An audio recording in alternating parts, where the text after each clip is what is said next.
घरोघरी मातीच्या चुली या मालिकेच्या 10 जुलैच्या भागामध्ये डॉक्टर सुमित्राला चेक करण्यासाठी आलेले असतात. डॉक्टर सुमित्राला चेक करतात आणि त्याच वेळेला ते सांगतात, मी याच्या आधी तुम्हाला सांगितलं होतं की या सगळ्यामध्ये आता त्यांची तब्येत बरी नाहीये. या सगळ्यामध्ये त्यांना आता आरामाची गरज आहे आणि त्यांना कोणत्याही प्रकारचा स्ट्रेस देऊन आपल्याला चालणार नाहीये, हे मी याच्या आधी सुद्धा तुम्हाला सांगितलं होतं. असं म्हटल्यावरती ऋषिकेश म्हणतो, काळजी करू नका, आम्ही आमच्या आईची काळजी घेऊ, तुम्ही तिला औषधं वगैरे द्या. असं म्हटल्यावरती आता इकडे डॉक्टर सांगायला लागतात, औषधं तर मी देईनच, फक्त त्यांना कोणत्याही प्रकारचा स्ट्रेस नसला पाहिजे याची काळजी तुम्ही सगळ्यांनी मिळून घ्या. असं म्हटल्यावरती ऋषिकेश सांगायला लागतो, ठीक आहे डॉक्टर, तुम्ही काळजी करू नका. असं म्हणत डॉक्टरांनी औषधं गोळ्या जे काही आहेत ते सगळं ऋषिकेशला लिहून दिलेलं असतं. त्यानंतर मग आता इकडे डॉक्टर जायला निघतात. सारंग म्हणतो, द्या, मी तुम्हाला सोडतो बाहेरपर्यंत. असं म्हणत सारंग आता डॉक्टरांना बाहेरपर्यंत सोडण्यासाठी जातो आणि त्याच वेळेला इकडे आता सुमित्राचा ड्रामा सुरू होतो. सुमित्रा उठते आणि सुमित्रा आता घर सोडून जायला निघते. त्याच वेळेला ऐश्वर्या म्हणायला लागते, काय परफॉर्मन्स केलास चुम्मेश्वरी, तुझ्या अभिनयाची बिलकुल तोड नाहीये. या सगळ्यामध्ये तुझा अभिनय पाहिला ना की माझं मन अगदी भरून आलं. यावरती मग आता लता सांगायला लागते, अगं तू माझ्या अभिनयाचं इतकं कौतुक करतेस ना, हे बघून मला इतकं भरून आले म्हणून सांगू ना. खरंच तुझं ऐश्वर्या, तुझं हे कौतुक करणं मला खूप भावलंय. याच कौतुकासाठी तर मी हे सगळं केलंय ना. असं म्हटल्यावरती ऐश्वर्या म्हणते, आज जे काही केलंस ना खरंच कमाल. त्यावरती आता इकडे लता सांगायला लागते, काय सांगू तुला, मी खरं तर या सगळ्यामध्ये आता अभिनय करण्यासाठीच तुला सोडलं आणि हे मला खरंच किती महागात पडलं. म्हणजे मी तुला सोडलं, अभिनयाचा एखादी मोठी संधी मिळेल असं मला वाटलं होतं, पण कसलं काय, अभिनयाची संधी नाही, काही नाही. मला न या सगळ्यामध्ये आता खूपच वाईट वाटते की मी तुला सोडून या सगळ्यामध्ये निघून गेले. यावरती ऐश्वर्या म्हणते, सारखं सारखं जुन्या गोष्टी काढत बसण्यापेक्षा आता इकडे माझ्यानं ह्या गोष्टी विसरून जा. सगळा जो काही झालेला हे आहे तो सोडूया आणि भूतकाळातल्या गोष्टी भूतकाळातच सोडूया. यावरती आता इकडे लता काही भूतकाळ सोडायला तयार नसते. लता सांगत असते, अगं काय सांगू, माझ्या पदरात तू आणि तुझा बाप घर सोडून निघून गेला दुसऱ्या बाईच्या नादाने, आणि त्यानंतर मी काय करणार होते. म्हटलं अभिनयामध्ये करिअर करीन, पैसे कमवीन आणि म्हणून तुला मधुभाऊंकडे ठेवलं होतं, पण कसलं काय, काहीही उपयोग झाला नाही. मला काही अभिनयाची संधी नाही मिळाली ना काही. असं म्हणत आता इकडे लता भूतकाळातल्या गोष्टी करत असताना ऐश्वर्या सांगायला लागते, बास नाही, सारखं सारखं भूतकाळ उघडत बसून तू आता स्वतःला त्रास करून घेणार आहेस का. असं म्हटल्यावरती मग मात्र आता इकडे लता म्हणते, हो ग, तू आता काय करणार आहेस. ऐश्वर्या म्हणते, तू आता बघ, मी या सगळ्यामध्ये आता तुझी अभिनयाची कसब तू पणाला लावलीस, यापुढे माझी अभिनयाची कसब मी पणाला लावणार आहे. असं म्हणत लगेचच ऐश्वर्या काहीतरी नाटक करायला लागते आणि ती तुळशीच्या इथे जाते, काहीतरी सगळं काढते वगैरे आणि तिच्या डोक्यामध्ये काहीतरी चालू असतं. तिथलाच थोडासा उदबत्तीचा अंगारा घेते आणि त्यानंतर ती आत यायला निघते. इकडे सुमित्रा डॉक्टर गेल्यावरती हिचे ड्रामा सुरू होतो. सुमित्रा उठते आणि तिकडून तडक ती घर सोडून जायला निघते. ज्या वेळेला सुमित्रा घर सोडून जायला निघते त्यावेळेला जानकी म्हणते, आई काय करताय, आई कशाला उठताय तुम्ही, आई तुम्ही शांत बसा. त्यावरती सुमित्रा आता इकडे जानकीला झटकते आणि तू बाजूला हो जानकी, मला तुझ्याशी काही बोलायचं नाहीये. आत्ता कशासाठी हे नाटक करायला तू इकडे आलेली आहेस, मला तुझ्याशी खरंच काही बोलायचं नाहीये, निघून जाय तू इथून. यावरती आता इकडे जानकी म्हणते, आई असं काय करताय, तुम्ही माझ्यावरती रागवलात, मला ओरडा, मला बोला, पण असं नका करू. यावरती सुमित्रा म्हणते, मला आता कुणालाच काही बोलायचं नाहीये ना कुणाला काही सांगायचंय, बस झालं हे सगळं. म्हणजे कसं आहे ना ऋषिकेश, मी तुला म्हटलं होतं ना. यावरती ऋषिकेश म्हणतो, आई नको ना असं बोलू. यावरती सुमित्रा म्हणते, आई नाही नाही, आता मी कुणाचीही आई राहिलेली नाहीये, ना तुझी आई आहे ना मी कुणाची सासू आहे. तुझी आई आलेली आहे. बाहेर तू कित्येक वेळा म्हटलास ना, माझी आई आले, माझी आई आले, आता कुणी काहीही बोलायचं नाहीये म्हणून. मग हे सगळं असताना पुन्हा पुन्हा मी तुझी आई आहे असं का म्हणतोयस ऋषिकेश. आता मी तुझी कुणी नाही, तुझी सख्खी आई परत आलेली आहे. तुझी सख्खी आई तुला भेटले आणि त्यामुळे त्यामुळे या सगळ्यामध्ये आता तू तुझ्या सख्ख्या आईच्या सोबतच राहा. ऋषिकेश म्हणतो, जरी माझी सख्खी आई परत आली असली ना, तरी मी या सगळ्यामध्ये हे विसरू शकत नाहीये की तू माझी आई आहेस. तू मला जन्म दिला नसलास तरी लहानाचं मोठं आता तू मला केलंयस.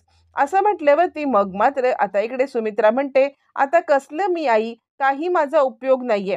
काही झालं तरी सुद्धा मी या सगळ्यामध्ये परकी झालेली आहे. मी परकी झाले आणि आता मला कोणीही वाली सुद्धा राहिलेलं नाहीये.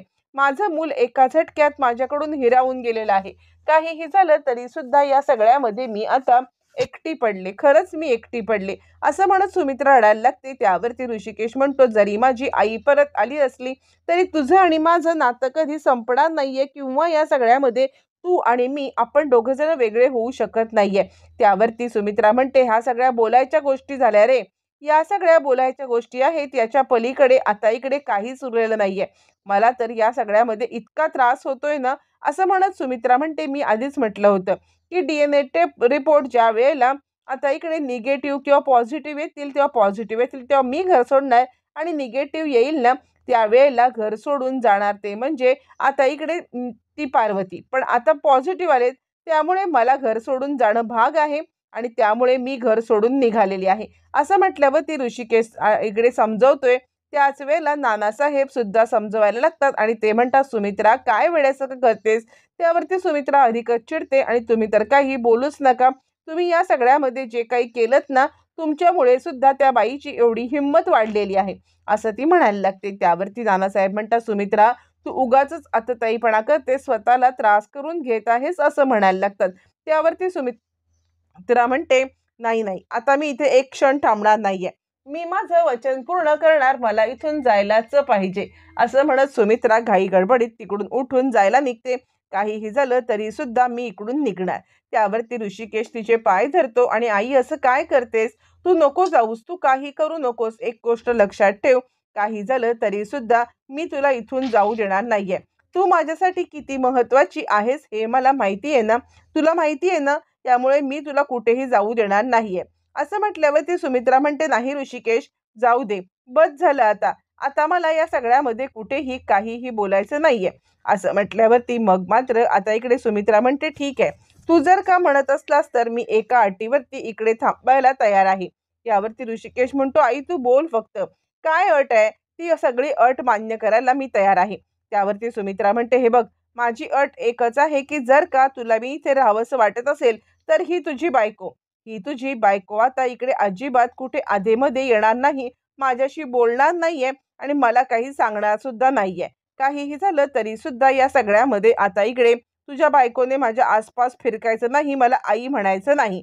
अशी आता सुमित्राने अट टाकल्यावरती सुमित्रा फक्त हे घर सोडून जाऊ नये या कारणासाठी ऋषिकेश म्हणतो, आई हो ठीक आहे. तुला जर का असंच वाटत असेल तर तुझी ही अट सुद्धा मान्य केली जाईल.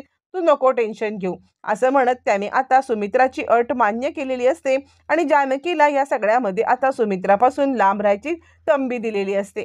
थोडक्यातच आता इकडे काही झालं तरी सुद्धा जानकी सुमित्रासोबत येणार नाही हे सगळं आता ठरलेलं असतं. बरं या सगळ्या गोष्टी चालू असताना इकडे आता सुमित्रा म्हणते, जर हिने माझ्या पुन्हा मागे पुढे करायचा प्रयत्न केला तर मी हे घर सोडून ताबडतोब निघून जाईन. असं म्हणत तिने जानकीला चांगलीच धमकी दिलेली असते. बरं हे सगळं होत असताना इकडे आता ऐश्वर्या नाटक करत सुमित्राला आता इकडे भेटायला येत असते आणि त्यावेळेला जानकी तिकडून निघून जाते. तोचपर्यंत जानकी म्हणते, ठीक आहे. जर मला या सगळ्यामध्ये माझ्यामुळे तुम्हाला त्रास होत असेल किंवा मी या सगळ्यामध्ये आता इकडे तुम्हाला माझ्यामुळे तुम्ही जर का घर सोडून चालला असाल तर या सगळ्यामध्ये मी तुमच्यापासून लांब राहण्याचा नेहमीच प्रयत्न करेन. पण तुम्ही घर सोडून जाऊ नका. ऋषिकेश म्हणतो, हो आई मी सुद्धा तुला वचन देतो. सगळं तुझ्या मनाप्रमाणे होईल पण तू घर सोडून जाऊ नकोस. असं म्हटल्यावर ती सुमित्रा आता इकडे खूपच ड्रामा करत असते. तोपर्यंत ऐश्वर्या ड्रामा करायला कशी मागे राहील. त्यावरती तिला आता लता म्हणत असते, अगं पुढचं प्लॅनिंग काय तुझं. यावरती ऐश्वर्या म्हणते, आता खऱ्या अर्थाने तू माझा ड्रामा बघ. ती सुमित्रा नाही जानकीला हाताला धरून घराबाहेर काढून टाकेल ना तर नाव नाही सांगणार. असं म्हणत इकडे आता ऐश्वर्या लगेचच तुळशीमधला धागा घेते आणि ती सांगते, आई बघ आता मी जे काही करेन ना त्यानंतर मग आता तू मलाच अवॉर्ड देशील ॲक्टिंगसाठी. तुझ्यापेक्षा भारी ॲक्टिंग करेन. असं म्हणत ऐश्वर्या तिकडे निघून जाते. ऐश्वर्या ॲक्टिंग करायला निघून जाते. तोपर्यंत आता इकडे जानकीला खूपच वाईट वाटत असतं. जानकी या सगळ्यामध्ये आता इकडे विचार करत असते की नक्की आईंना मी मनवू तरी कसं. त्यांना कसं पटवून देऊ की मी काहीही केलेलं नाहीये. ती आपल्या रूममध्ये येते आणि ऋषिकेश हे सगळं खूपच भयंकर आहे असं म्हणत असते. त्यावरती ऋषिकेश म्हणतो, हे बघ म्हणजे आत्ताच्या घडीला बघायला गेलं तर आपण कुणालाच दुखवू शकत नाहीये. ना आपण सुमित्रा आईला दुखवू शकत ना आपण पार्वती आईला दुखवू शकत. इतक्या वर्षानंतर पार्वती आई आता इकडे आपल्या सोबत आलेली आहे आणि त्यानंतर तिला पण दुखवू शकत नाही आणि इतक्या वर्षानंतर आता इकडे आपला अधिकार मागायला किंवा आपल्याकडून सगळं हिसकावून घ्यायला ज्या वेळेला आता इकडे तिला हे आलेली आहे पार्वती, मग तिला पण त्रास होणारच ना. असं म्हणत ऋषिकेश दोघींची बाजू मांडत असताना इकडे तोपर्यंत ऐश्वर्या येते आणि ऐश्वर्या म्हणते, आई आई कशा आहात तुम्ही? आई कशा आहात तुम्ही? मी तुमच्यासाठी देवळामध्ये प्रार्थना करायला गेले होते. मी प्रार्थना करायला गेले होते. तुमच्यासाठी अंगारा आणलेला आहे. आई हा अंगारा लावून घ्या. आई हा अंगारा लावा आणि तुम्ही स्वतःला त्रास करून घेऊ नका. मी न अखंड 100 प्रदक्षिणा घातलेल्या आहेत. माझ्या आईंच्या जीवाला जरा आता स्थैर्य लाभू दे. माझ्या आईंना या सगळ्यामध्ये आता छानपैकी निवांतपणा लाभू दे. त्यांच्या आयुष्यातून सगळी संकट दूर जाऊ दे. त्यासाठी मी प्रार्थना करायला गेले होते. मी उपवास सुद्धा धरलाय. तुम्ही काही काळजी करू नका. सगळ्या गोष्टी आता ठीक होतील. असं म्हटल्यावरती मग मात्र आता इकडे ऐश्वर्याला आता सुमित्रा म्हणायला लागते, खरंच ऐश्वर्या, तुझं जितकं आणि जसं कौतुक करावं तितकं आणि तसं कौतुक कमी आहे. असं म्हणत ती आता इकडे लगेचच ऐश्वर्याला सांगते, माझंच चुकलं. मी खरं तर सांगू का, सोन्याला पितळ आणि पितळाला सोनं हे असंच समजत राहिले. मला खरंच या सगळ्यामध्ये तुझं खूप कौतुक वाटतं. ऐश्वर्या म्हणते, आई ते सगळं राहू दे. तुम्ही एक काम करा, तुम्ही या सगळ्यामध्ये आता हा अंगारा लावा आणि अंगारा लावल्यावरती मग आता या सगळ्यामध्ये तुम्ही शांत निवांत व्हा बरं. असं म्हणत ती आता आईंना शांत करत असते. शांत कसली, उलट ती आता नाटकं करत जानकीच्या विरोधात कटकारस्थानं रचत असते. बरं, हे सगळं होत असताना आता इकडे ऐश्वर्याकडे पाहत, जानकीकडे पाहत सुमित्रा म्हणायला लागते, खरंच ऐश्वर्या, मी माणसं ओळखायला खूप मोठी चूक केली. तुझ्या बाबतीत तर माझ्याकडून खूपच मोठी चूक झालेली आहे. असं आता ती म्हणायला लागते. तोपर्यंत ऐश्वर्या म्हणते, आई असू दे, मी काही तुमच्यावरती कोणत्याही बाबतीत राग रुसवा काहीच धरलेला नाहीये. तुम्ही नका मला या सगळ्यामध्ये आता इकडे म्हणजे स्वतःला वाईट वाटून घेऊ. मी कुणीही काही झालं तरी मी तुमच्या पाठीशी ठामपणे राहणार आहे. असं म्हणत ऐश्वर्या नाटकं करत असते आणि सुमित्राला आपण किती सोज्वळ हे दाखवण्याचा प्रयत्न करत असते. पण जानकीच्या जिव्हारी हे सगळं लागलेलं असतं. जानकीला खूपच वाईट वाटत असतं. म्हणजे आपली काही चुकी नसताना प्रत्येक वेळेला आपल्याला या सगळ्या दिव्यातून का जावं लागते, प्रत्येक वेळेला हे दिव्य आपल्या पाठीशी का येते असं तिला वाटत असतं. आणि त्याच वेळेला मग आता ऋषिकेशला जानकी म्हणत असते, ऋषिकेश, काय दोष आहे माझा या सगळ्यामध्ये? मी प्रत्येक वेळेला भलंच करायला गेले होते. ऋषिकेश म्हणतो, जानकी, हे बरोबर असलं ना तरी सुद्धा मी तुला सांगतोय ती गोष्ट आता तुला करायलाच पाहिजे. तुला या सगळ्यामध्ये सुमित्रा आईच्या आजूबाजूला फिरकायचं नाही तर नाही. कारण काहीही झालं तरी सुद्धा तू या सगळ्यामध्ये सुमित्रा आईच्या बाजूला फिरकून तिला जर का त्रास होत असेल तर सध्याच्या घडीला तू शांत बसणं हे गरजेचं आहे असं मला वाटतंय. आणि त्यामुळे तू न सुमित्रा आईला काहीही बोलायला जाऊ नकोस. हे बघ, काही दिवसातच सिच्युएशन नॉर्मल होईल. काही दिवसातच सगळ्या गोष्टी क्लिअर होतील आणि त्यानंतर सुमित्रा आई स्वतःहून तुला जवळ करेल. त्यावरती मग आता इकडे जानकी म्हणायला लागते, नाही, मला असं वाटत नाहीये. मला वाटत नाहीये की या सगळ्यामध्ये आता म्हणजे या सगळ्यामध्ये सुमित्राईंचा राग रुसवा कमी होईल. कारण ज्या पद्धतीने सिच्युएशन चाललेली आहे ना, ते बघता मला असं वाटतंय की या सगळ्यामध्ये सुमित्रा आई माझ्यावरती चिडलेले आहेत आणि हे सगळं नीट होईल इतक्या सहजासहजी असं मला वाटत नाही. त्यावरती ऋषिकेश म्हणतो, तू काही काळजी करू नको. मी तुझ्या पाठीशी ठामपणे उभा आहे. मी तुझी साथ कधी सोडणार नाहीये. कुणी कितीही काही बोललं तरी सुद्धा मी तुझ्या पाठीशी आहे. असं म्हटल्यावरती मग मात्र आता इकडे जानकी म्हणत असते, ऋषिकेश, मला खूप भीती वाटते. मला खूप भीती वाटते की हे सगळं नीट होईल ना. यावरती ऋषिकेश म्हणतो, थोडा वेळ जाऊ दे. आणि त्यामुळे आता इकडे सगळं सगळं नीट होईल असं तो म्हणत असला तरी जानकीला आंतरिक भीती वाटत असते की नाही नाही, काहीतरी गडबड आहे आणि या सगळ्यामध्ये मला आता काहीही झालं तरी सुद्धा या सगळ्यामध्ये मला आता चिंता करायची गरज आहे. इकडे तोपर्यंत ऐश्वर्या रूममध्ये येते आणि ऐश्वर्या रूममध्ये आल्यावरती तिला आता इकडे सुमित्राने पेज बनवायला सांगितलेली असते. ज्या वेळेला तिला पेज बनवायला सांगितलेली असते त्यावेळेला ती पेज बनवण्यासाठी किचनमध्ये येते आणि ती विचार करत असते, कोण पेज खातं? म्हणजे ह्या रणदिव्यांच्या घरातली लोक उठसूट काहीही खातात. मला तर यांचं काही कळत नाहीये. काहीतरी चॉपस्टिक मागवायची, काहीतरी चायनीज मागवायचं, काहीतरी वेगळं मागवायचं.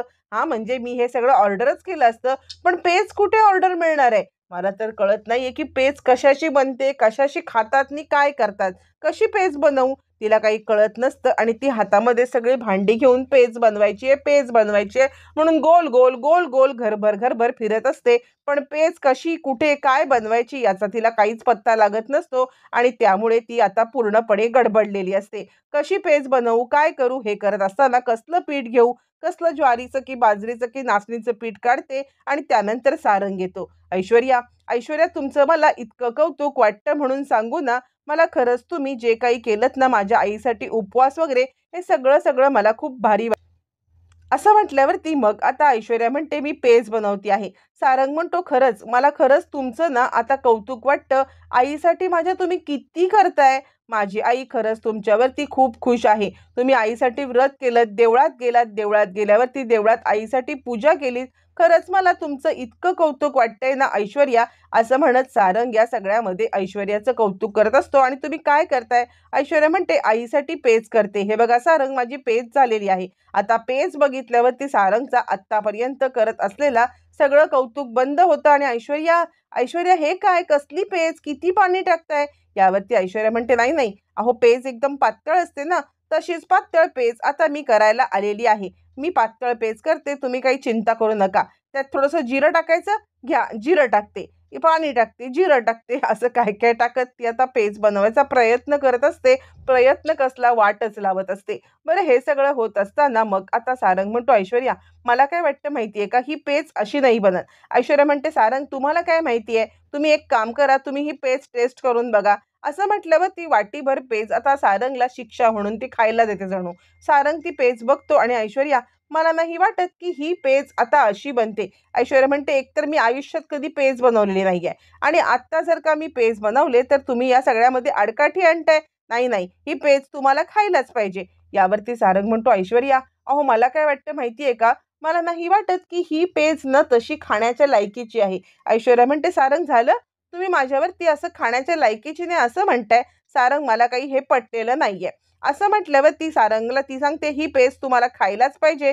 काहीही झालं तरी सुद्धा ही पेज खाऊन दाखवा.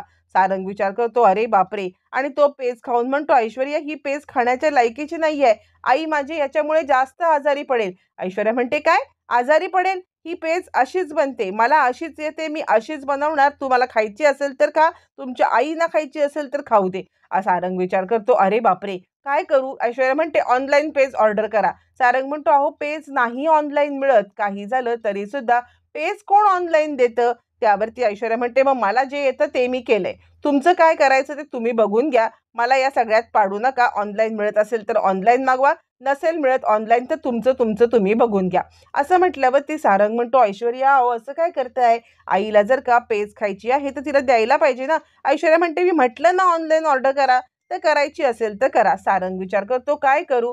तितक्यात आता इकडे जानकी येते आणि जानकी हे सगळं पाहत असते आणि जानकी विचार करते की आईंना पेज मला बनवून द्यायला पाहिजे.